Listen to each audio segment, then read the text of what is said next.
Ta parole est une lampe à mes pieds, une lumière sur mon sentier. Psaume 119, verset 105. La méditation.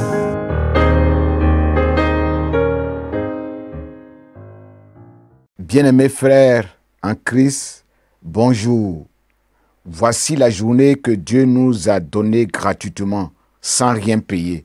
Une belle journée. C'est un jour de grâce, un jour de paix, un jour de reconnaissance à Dieu. Un jour pour nous permettre de communier avec notre Père et de renouveler notre alliance avec lui. Pour parler avec lui, pour nous laisser être enseignés par lui, être redressés par sa parole. Cette parole qui est pour nous un miroir, pour nous examiner intérieurement. Une lampe, une lumière pour dissiper les ténèbres de notre chemin. Un guide, une boussole pour nous guider, pour aller jusqu'à bon port. C'est aussi un pain nourrissant, une eau qui nous désaltère. C'est aussi une semence, bien-aimée, qui nous donne la vie. C'est un feu, un marteau, une épée pour nettoyer, briser nos cœurs endurcis et combattre notre ennemi, le diable. Cette parole que nous allons méditer ce matin, et que surtout dans Ésaïe 44, versets 21 à 28, est sans erreur, infaillible, digne de confiance, suffisante pour notre salut, pour notre guérison, pour notre sanctification. Bien-aimés, nous allons prier notre Créateur, le propriétaire de cette parole inspirée par lui-même, afin qu'il nous éclaire, afin que nous puissions découvrir les merveilles, les trésors enfouis dans cette parole sainte. Prions, bien-aimés. Nous te bénissons, notre Dieu et notre Père, pour cette belle journée que tu nous donnes, où tu nous acceptes à ta table, dans ta présence, pour manger avec toi la parole de Dieu, pour nous expliquer ta parole. Ta parole est une lampe sur notre chemin pour nous conduire à bon port. Ta parole nous nourrit, elle nous fortifie, elle nous console. Ta parole brise nos incrédulités. Ta parole nous montre ce qui est bon, ce qui est juste, ce qui est droit, ce qui est digne de confiance, ce qui est honnête, ce qui honore ton nom. Nous voulons, Seigneur, toi qui es le propriétaire de la parole de Dieu, que tu viennes à notre secours pour nous donner le mode d'emploi, pour nous donner comment faire, afin que nous puissions faire ce qui te plaît, ce qui honore ton nom. Béni soit ton nom, au nom de Jésus. Amen. Nous lisons, bien-aimés, la parole de Dieu dans le livre d'Ésaïe, dans l'Ancien Testament, le chapitre 44, le verset 21 au verset 28. Souviens-toi de ces choses, ô Jacob, ô Israël, car tu es mon serviteur. Je t'ai formé, tu es mon serviteur. Israël, je ne t'oublierai pas. J'efface tes transgressions comme un nuage et tes péchés comme une nuée. Reviens à moi, car je t'ai racheté. Cieux, réjouissez-vous, car l'Éternel a agi. Profondeur de la terre, retentissez d'allégresse. Montagne, éclatez en cris de joie. Vous aussi, forêt, avec tous vos arbres. Car l'Éternel a racheté Jacob. Il a manifesté sa gloire en Israël. Verset 24. Ainsi parle l'Éternel, ton Rédempteur, celui qui t'a formé dès ta naissance. Moi, l'Éternel, j'ai fait toutes choses. Seul, j'ai déployé les cieux. Seul, j'ai étendu la terre. J'anéantis les signes des prophètes de mensonges et je proclame insensés les devins. Je fais reculer les sages et je tourne leur science en folie. Verset 26. Je confirme la parole de mon serviteur et j'accomplis ce que prédisent mes envoyés. Je dis de Jérusalem, elles sera habitée, et des villes de Juda, elles seront rebâties, et je relèverai leurs ruines. Je dis à l'abîme, dessèche-toi, je tarirai les fleuves, tes fleuves. J'ai dit de Cyrus, il est mon berger, et il accomplira toute ma volonté. Il dira de Jérusalem, qu'elle soit rebâtie, et du temple qu'il soit fondé. Amen. Avant de répondre, bien-aimés, aux 3 questions qui nous ont été proposées pour notre méditation, il serait convenable que nous puissions nous rappeler les éléments essentiels tirés des versets qui ont précédé notre texte du jour. Dans ces versets précédents, Dieu se présente à nous comme le créateur de toutes choses, le Dieu unique qui est capable de nous racheter, de répandre son esprit sur nous, sur notre postérité et de nous donner sa bénédiction à nous et à notre progéniture. Dieu nous avertit aussi dans ces textes passés que les fabricants d'idoles et leurs créations, leurs idoles sont du néant, sont du vide, sont sans valeur, sont inutiles, ils sont fous. Ils ne sont pas intelligents pour s'en rendre compte. Et maintenant, dans cet espace, Dieu te demande de ne pas être effrayé, car il est ton soutien. Il te demande d'avoir confiance en lui. Il te demande de te souvenir de cela et d'abandonner ces choses du néant et de t'attacher à lui. La première question, bien-aimée, qui va nous permettre d'observer notre texte, de réfléchir sur son contenu et de mettre en évidence les principaux acteurs et leur mode d'action, c'est qu'est-ce que ce passage m'apprend sur Dieu, sur Jésus-Christ et sur le Saint-Esprit. Le principal acteur qui est mis en évidence, c'est Dieu lui-même. Tout au long du texte, il se présente à nous, à la première personne du singulier. Il nous interpelle sur les choses inutiles, les idoles impuissantes. Il nous a appelés, il nous a choisis pour être ses serviteurs. Il nous a façonnés, il nous a formés, il nous a équipés pour que nous soyons ses témoins, ses serviteurs efficaces. Verset 21. Il est le grand potier, le grand créateur, le grand Atis, le Dieu qui est fidèle dans ses engagements et dans ses promesses, dans ses alliances. Oh Israël, je ne t'oublierai pas. Le Dieu fidèle dans ses engagements, dans ses promesses, dans ses alliances. Le Dieu miséricordieux qui efface nos crimes, nos transgressions et qui pardonne nos péchés au verset 22.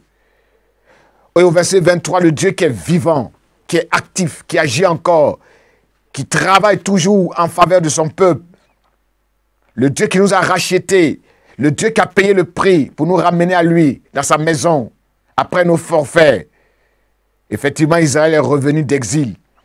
Le fils prodigue a été accueilli par son père en fanfare dans sa maison, après avoir dilapidé les biens de son père. Dieu se présente à nous dans ce texte comme le libérateur, le créateur de toutes choses. Le Dieu qui est maître de l'univers, le propriétaire de la nature, le maître qui donne des ordres à la nature pour obéir, pour se soumettre à lui, pour l'adorer par des paroles, des cris d'allégresse, des cris de joie. Et toute la création est concernée, le ciel, les profondeurs des mers, la terre, les montagnes, les forêts, les arbres. Parce que Dieu vient de faire une grande œuvre. Dieu veut associer toute la nature. Dieu a sauvé son peuple. Dieu a délivré son peuple. Verset 23. Dieu manifeste sa gloire, sa splendeur au milieu de son peuple.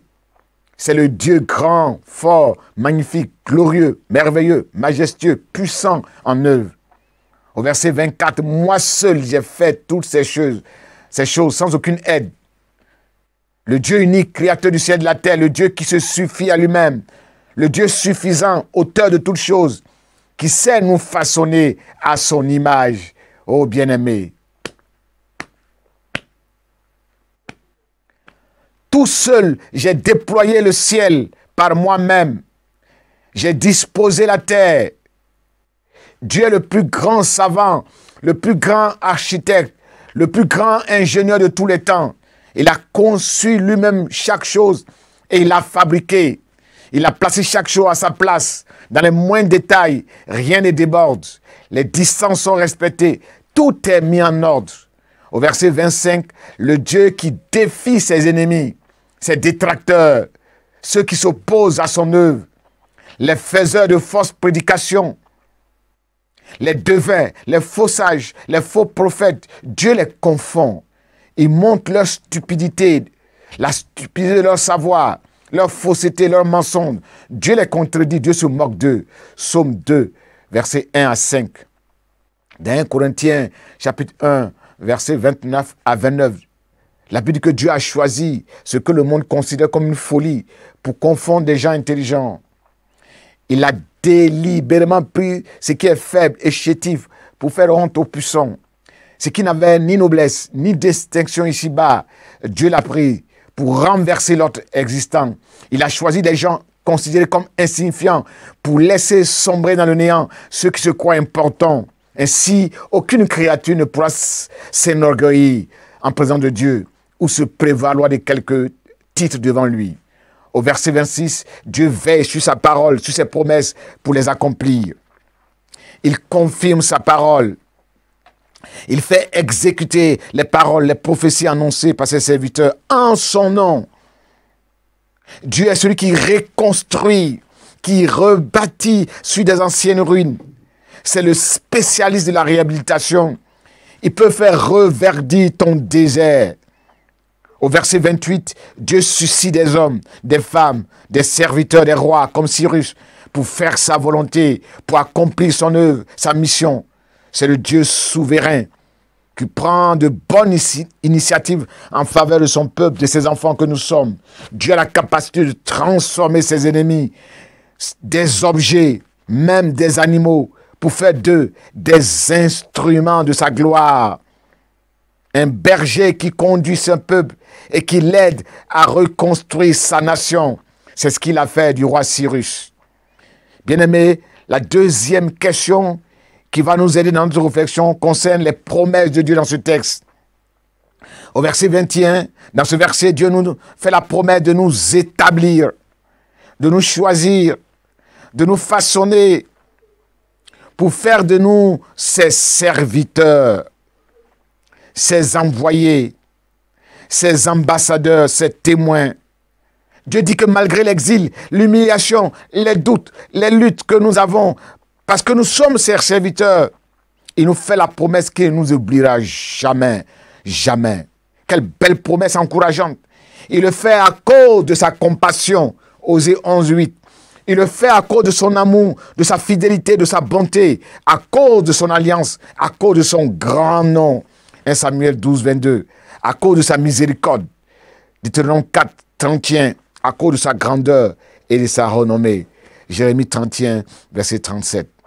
Verset 22.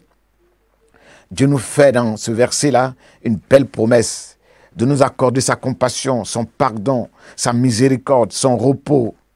Car il nous a rachetés par le sang précieux de Jésus-Christ, son Fils bien-aimé, versé à la croix pour nous laver, nous purifier de tout péché. Il a payé le prix pour enlever tout ce qui s'interposait entre lui et nous, le péché.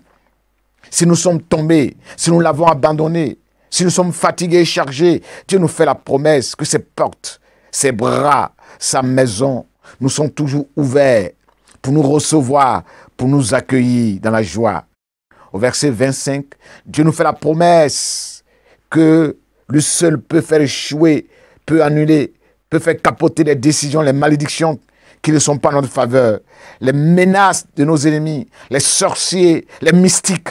Dieu dit dans Isaïe 37, verset 33 à 35, voici ce que l'Éternel déclare au sujet du roi d'Assyrie, qui menaçait le peuple de Dieu. Il dit, il n'entrera pas dans cette ville, il ne lancera pas de flèches, il ne dressera aucun terrassement. Je protégerai cette ville, je la sauverai par égard pour moi-même et pour mon serviteur David. Isaïe chapitre 7, verset 4 à 7. Voici ce que Dieu dit. Il dit, sois tranquille, n'aie pas peur, et que ton cœur ne se trouble pas devant ces deux bois fumants. Ne sois pas troublé, parce que l'Assyrie a décidé de te faire du mal. Le Seigneur l'Éternel te dit que cela n'arrivera pas. Cela ne se produira pas. Cela n'aura pas lieu. Cela ne tiendra pas. Gloire à Dieu. Proverbe 26, verset 2. Comme l'oiseau s'échappe, comme l'hirondelle s'envole, ainsi la malédiction sans cause n'a pas d'effet sur les enfants de Dieu. Comment Dieu s'y prend pour réaliser ses promesses de nous délivrer des faux prophètes, des faux docteurs, des faux sages. Comment Dieu s'y prend pour les faire reculer, pour les affoler.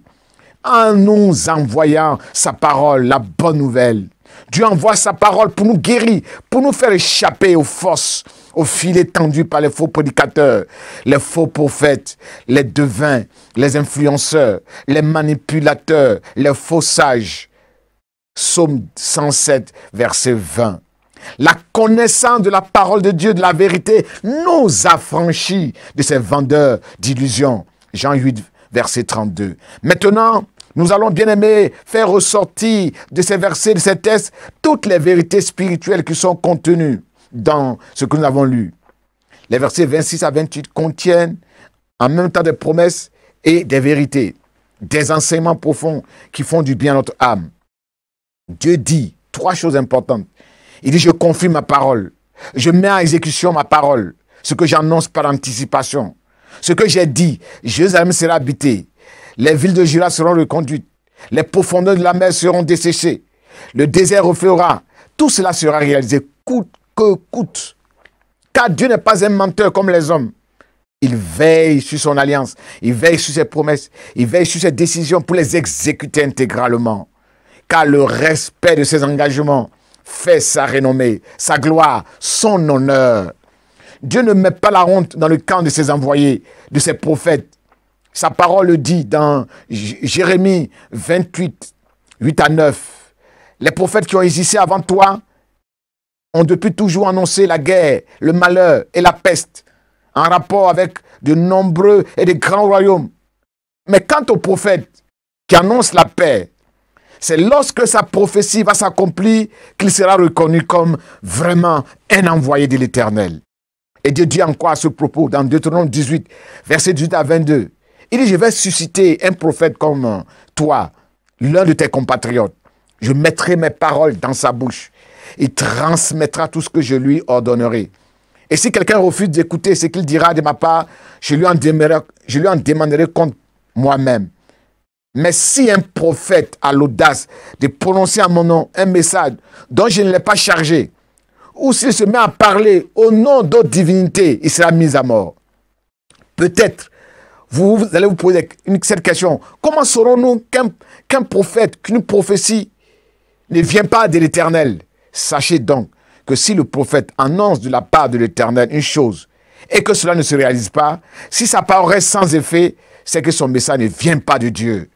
C'est par présomption que le prophète l'a annoncé. Et vous, ne vous laissez pas impressionner par ces faux prophètes. Dans ce texte, Dieu a confirmé la parole de son serviteur Isaïe. Il a fait exécuter ses décisions. Ce qu'il a annoncé n'est pas resté sans effet. En effet, Isaïe a parlé de la mission de Cyrus 150 ans avant son règne. De la chute de Jérusalem 100 ans avant sa survenue. De la reconstruction de Jérusalem 200 ans avant sa réalisation. Et tout cela s'est réalisé. C'est Dieu seul qui connaît l'avenir et qui inspire ses prophéties. Tout au long de l'histoire de la race humaine, Dieu n'a jamais cessé de confondre les faux prophètes, les adorateurs de Baal devant Élie, les magiciens devant Joseph, les sages de Babylone devant Daniel et ses compagnons. Cyrus a été utilisé comme un berger par l'Éternel. Il a su rassembler le peuple de Dieu, le ramener, le conduire vers sa destinée. Il fut comme un Messie anticipé, à qui Dieu a confié une œuvre de restauration pour ramener son peuple dans sa présence, dans des vains pâturages. Avant de nous appeler à son service bien-aimé, Dieu prend toujours le temps de nous émonder, de nous nettoyer, de nous transformer, de nous équiper, de nous éprouver pour être à la hauteur de la non-mission qu'il va nous confier. Ne disait-il pas au prophète Ézéchiel ceci: la communauté d'Israël vers laquelle je t'envoie ne voudra pas t'écouter, car ils ne veulent pas m'écouter. En effet, tous ces Israélites sont des gens à la tête dure et au cœur insensible. Eh bien, je vais te donner un visage aussi obstiné que le leur et un front aussi résolu que le leur. Je vais rendre ton front aussi dur que le diamant, plus dur que le roc. Ne les crains point. Ne tremble pas devant eux, bien que ce soit une communauté de rebelles. Ézéchiel 3, 7 à 9. Dieu dit à Israël: j'ai effacé tes transgressions, retourne à moi. Dieu ne brûle pas les étapes. La grâce, la rédemption, la restauration, la réhabilitation, la guérison sont toujours précédées par la repentance, le pardon des péchés. Dans Luc chapitre 5, versets 20 à 24, Notre Seigneur Jésus dit d'abord au paralytique, tes péchés te sont pardonnés. Ensuite, il le guérit en disant, lève-toi et marche. Les cieux et la terre et toute la création sont pris à témoin dans ce texte devant la manifestation de la grâce de Dieu envers Israël. Ils avaient été témoins de ses péchés, de sa rébellion, de sa chute. Et ils ont été épouvantés. Jérémie 2, versets 11 à 12. Existe-t-il un peuple qui ait changé de Dieu? Cieux, soyez étonnés, soyez horrifiés, soyez consternés. Ils ont souffert et pleuré avec Israël. Ainsi, dans ce texte, Dieu veut les rendre témoins de cette résurrection, de cette rédemption, de ce salut, de cette délivrance. Aussi, Dieu les appelle comme des voisins à se réjouir avec lui, comme dans la parabole de la brebis égarée qui a été retrouvée. La Bible dit que quand cette brebis qui a été retrouvée, il y avait de la joie dans le ciel. Les anges étaient dans la joie. Une grande joie dans le ciel. En effet, notre rédemption, elle a garanti qu'un jour, la création sera également rachetée. Romains 8, 19 à 22. Une profonde nostalgie étreint toute la création. Elle attend, avec un attend désir, la révélation de la gloire des fils de Dieu. Toutes les créatures aspirent à l'avènement de ce jour où Dieu révélera la vraie nature des enfants de Dieu. Jusqu'à ce jour, la création est livrée au pouvoir du néant. Elle tourne à vide. Tout dépérit, tout meurt. Elle n'est pour rien dans cet état de choses. Contre son gré, sans aucune faute de sa part, mais par solidarité avec celui qui a failli, elle vit une existence sans but. Elle garde néanmoins un espoir. Elle aussi sera délivrée un jour de son asservissement aux puissances ténébreuses. Elle sera libérée des choses, des dépendances inéluctables. Cela cessera un jour. Un profond gémissement monte de la création. Tous les êtres soupirent et souffrent dans une sorte de travail d'enfantement universel jusqu'à ce qu'un monde nouveau soit né, le monde messianique. La toute-puissance de Dieu, sa grandeur, est la garantie de l'accomplissement de toutes ses promesses en notre faveur. Ésaïe 40, verset 12. Enfin, Dieu se présente à nous à la première personne du singulier. Il dit « je » pour être plus proche de nous, afin de partager avec nous, avec certitude, ce qu'il ressent, ce qu'il perçoit. Dieu se dévoile à nous comme le Dieu de l'espérance, le Dieu de proximité. Bien-aimés, à la fin de notre méditation, le verset 26 retiendra notre attention. Dieu confirme la parole de ses serviteurs. Dieu accomplit ce que prédisent ses envoyés. Nous te bénissons, notre Dieu, parce que notre Dieu, quand tu nous envoies, ta parole ne revient pas à toi sans accomplir ta volonté. Je bénis ton nom, parce que tu n'es pas un menteur. Et quand tu envoies un prophète, quand tu lui donnes ta parole, tu fais en sorte que cette parole s'accomplisse pour la gloire de ton nom, pour démontrer que ce prophète vient de toi. Jésus nous a dit que il revient bientôt pour nous chercher.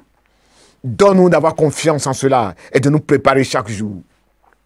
Donne-nous de pouvoir, notre Dieu, avoir confiance en toi, que c'est celui qui reconstruit nos vies quand nous sommes tombés, quand nous avons péché, quand nous avons chuté, quand nous t'avons abandonné. Tu es prêt à nous recevoir, tu es prêt à nous guérir, tu es prêt à nous transformer. Ta parole est venue afin de nous guérir. Ta parole est venue afin de nous donner la victoire sur la mort, la victoire sur le péché, pour nous ramener dans ta maison. Béni soit ton nom, toi le Dieu vivant. À toi la gloire, à toi la louange et l'honneur, au siècle des siècles. Amen. Ta parole est une lampe à mes pieds, une lumière sur mon sentier. Psaume 119, verset 105. La méditation.